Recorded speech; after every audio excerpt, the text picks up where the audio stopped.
Welcome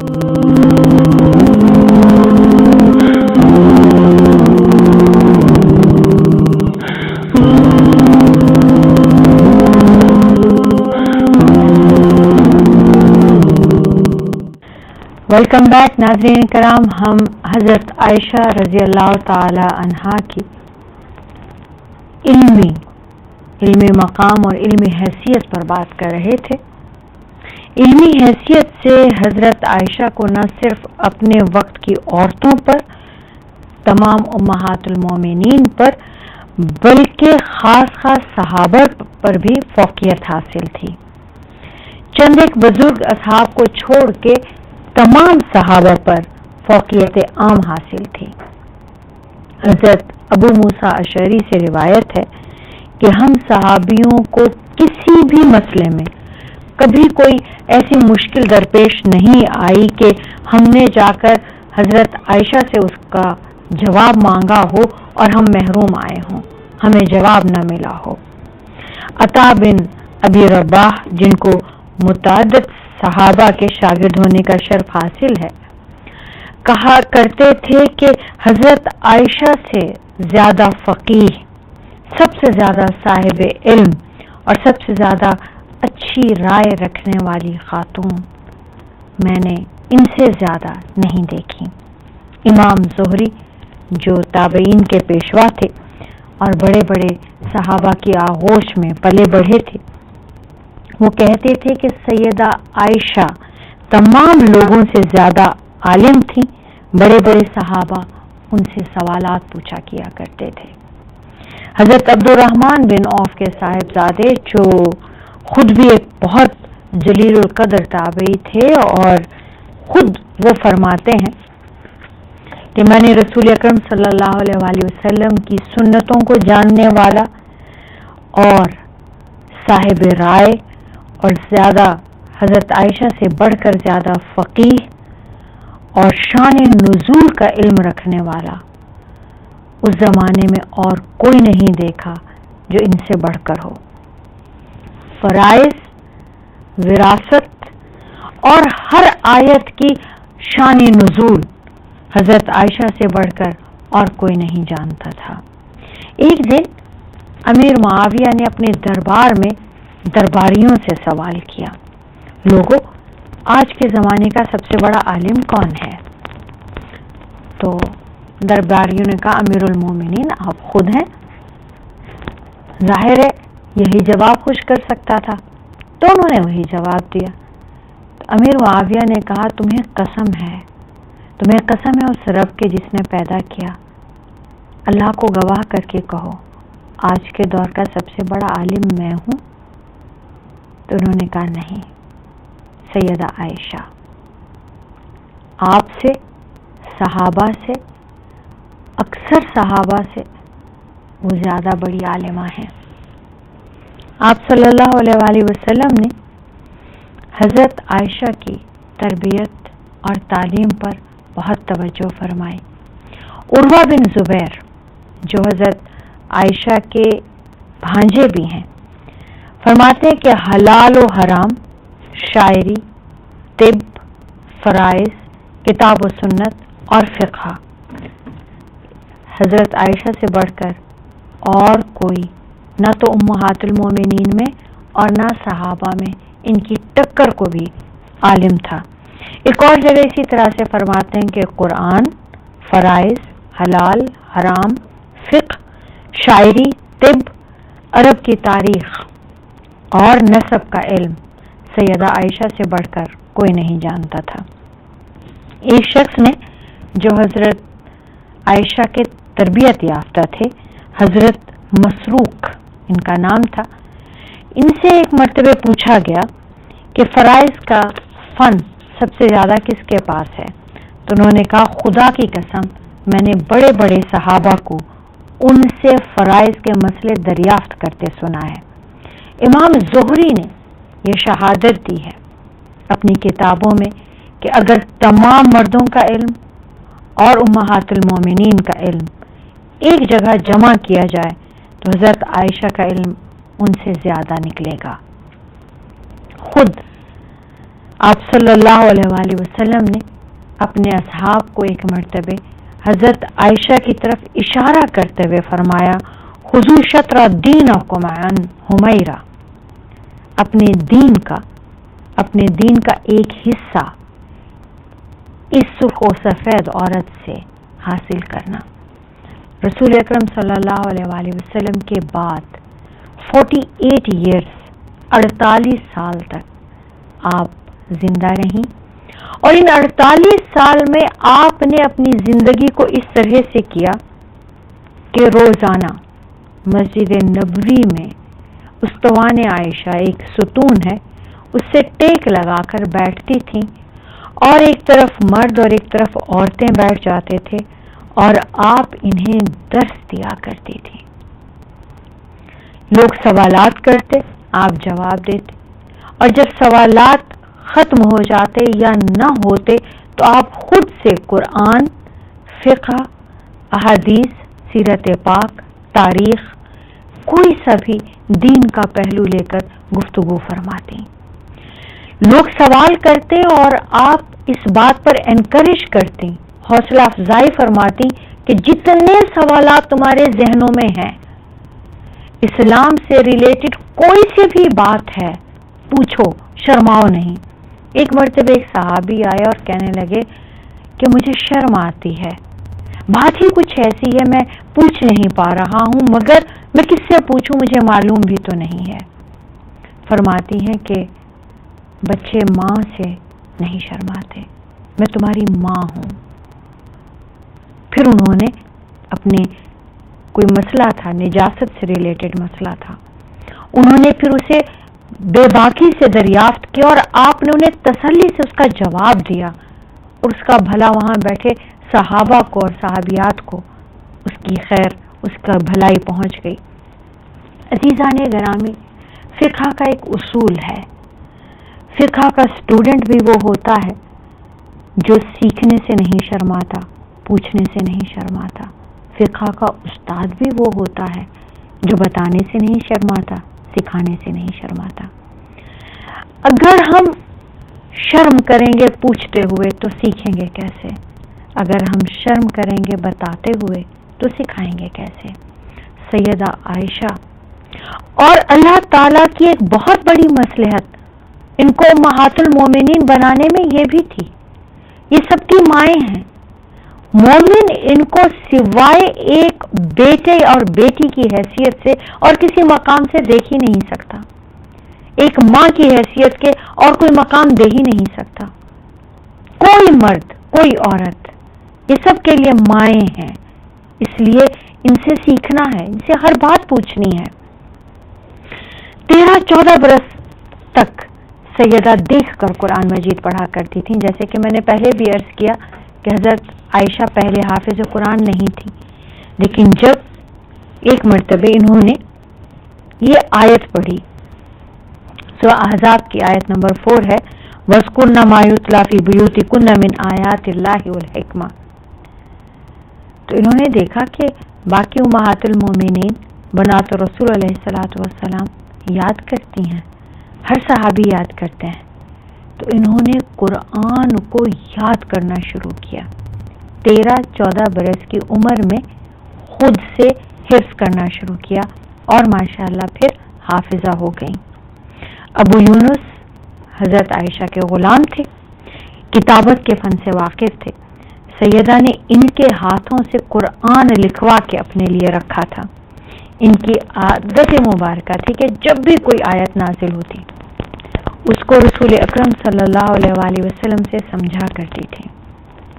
سیدہ عائشہ نے قرآن مجید حفظ کرنا تو بعد میں شروع کیا، لیکن ایک ایک آیت رسول اکرم صلی اللہ علیہ وآلہ وسلم سے سیکھی، اس کا تلفظ، اس کی قراءت، اس کا ترجمہ، اس کی تفسیر بالکل ویسی ہی جیسے اللہ تعالیٰ نے حضرت جبریل کے ذریعے رسول پاک صلی اللہ علیہ وآلہ وسلم کو سکھائی، اور رسول پاک صلی اللہ علیہ وآلہ وسلم نے سیدہ عائشہ کو سکھائی۔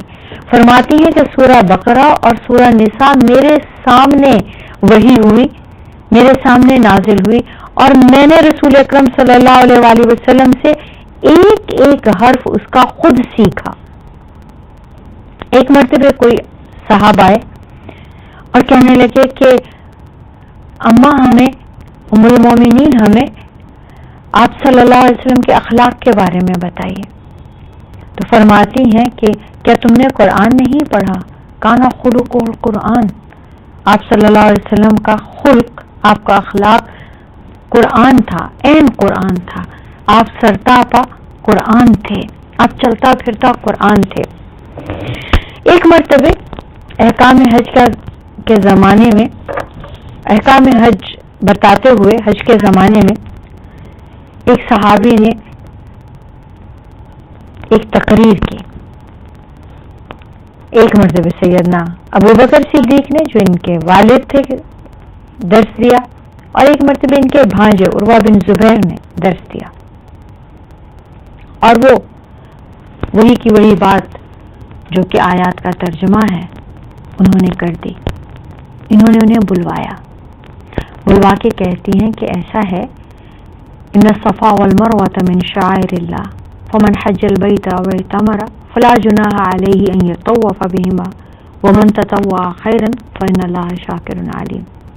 بے شک صفا اور مروہ اللہ کی نشانیوں میں سے ہیں، اور جو بھی کوئی عمرہ کرے تو اس کو کوئی گناہ نہیں کہ وہ صفا اور مروہ کے بھی سعی کر لے. اور جو کوئی بھلائی کرتا ہے اللہ تعالی قدردان ہے، جاننے والا ہے.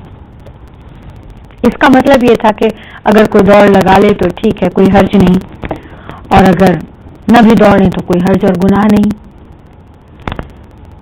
آپ صلی اللہ علیہ وآلہ وسلم سے چونکہ ایک ایک آیت سیدہ نے خود سیکھی تھی تو انہوں نے انہیں بلایا اور بلا کے پورا کانسیپٹ کلیئر کیا، پورے ریفرنس دے کر بتایا کہ نہیں، یہ بات نہیں ہے، آپ غلط بتائے آئے ہیں. ایسا ہے کہ انصار کے اوس اور خزرج دونوں قبیلوں کے بت لات اور منات وہاں صفا اور مروہ پہ رکھے تھے، اور وہ لات اور منات کا طواف کرتے تھے. جب اسلام آیا، جب بت پرستی ختم ہو گئی، تو مسلمانوں کو یہ گمان ہوا کہ اب صفا اور مروہ کے بیچ صحیح نہیں کرنی ہے، اس لیے کہ لات اور منات تو ہٹ گئے اور لات اور منات کی جگہ ہے وہ. تو اللہ تعالیٰ نے بتایا کہ نہیں، وہ یہ سوچ رہے ہیں کہ اب اگر ہم یہاں پہ صحیح کریں گے تو گناہ ہوگا، کیونکہ یہاں پہلے لات اور وہاں پہ منات رکھا تھا. تو کہا نہیں، ایسا نہیں ہے. اوس اور خزرج کے لات و منات چلے گئے، مگر صفا اور مروہ اللہ کے شاعر ہیں، یہ اللہ کی نشانیاں ہیں، یہ حج اور عمرے کا ایک رکن ہے، حصہ ہے. اگر آپ صفا اور مروہ کے بھی صحیح نہیں کریں گے تو غلط کریں گے، صحیح کریں گے کوئی حرج نہیں، کوئی گناہ نہیں کریں گے. حضرت ابو بکر کا یہ سننا تھا کہ وہ حیران ہو گئے، کہنے لگے اچھا تم نے رسول پاک صلی اللہ علیہ وآلہ وسلم سے سیکھا ہے، ہم نہیں مقابلہ کر سکتے. اس کے بعد جب کبھی درس دیتے تھے والد ابو بکر صدیق رضی اللہ تعالیٰ عنہ، تو حضرت عائشہ سے مشورہ کر لیا کرتے تھے، عائشہ میں یہ بتانے جا رہا ہوں، میں یہ بولنے جا رہا ہوں، میں ٹھیک بول رہا ہوں. عزیزان گرامی، یہ فخر سیدہ عائشہ کو حاصل ہے. اس کے بعد آپ صلی اللہ علیہ وآلہ وسلم ان کی تصحیح فرماتے تھے، جیسے کہ یہ پڑھ کر بتاتی، سیکھتی اور پھر سکھاتی. ہفتے میں ایک دن خواتین کا مقرر ہوتا تھا، اور کبھی کبھی ایسا بھی ہوتا تھا کہ خواتین آئیں اور رسول اکرم صلی اللہ علیہ وسلم سے مسائل دریافت کریں. آپ بیٹھے ہوں اور آپ ان کو اشارہ دے دیں اور یہ انہیں جواب دے دیں، اور یا آپ مصروف ہو تو سیدہ عائشہ انہیں جواب دے دیں، سوائے اس کے کہ کوئی ضد کرے کہ ہم نے رسول اکرم صلی اللہ علیہ وسلم کی زبان مبارک ہی سے سننا ہے. آپ صلی اللہ علیہ وآلہ وسلم سن چکے تھے انہیں درس دیتا ہوا، جواب دیتا ہوا، مسائل کے حل بتاتا ہوا، کہ آپ نے اشارہ کیا کہ اپنے دین کا حصہ ان سے لینا، ان سے سیکھنا میرے بعد. اسی طرح سے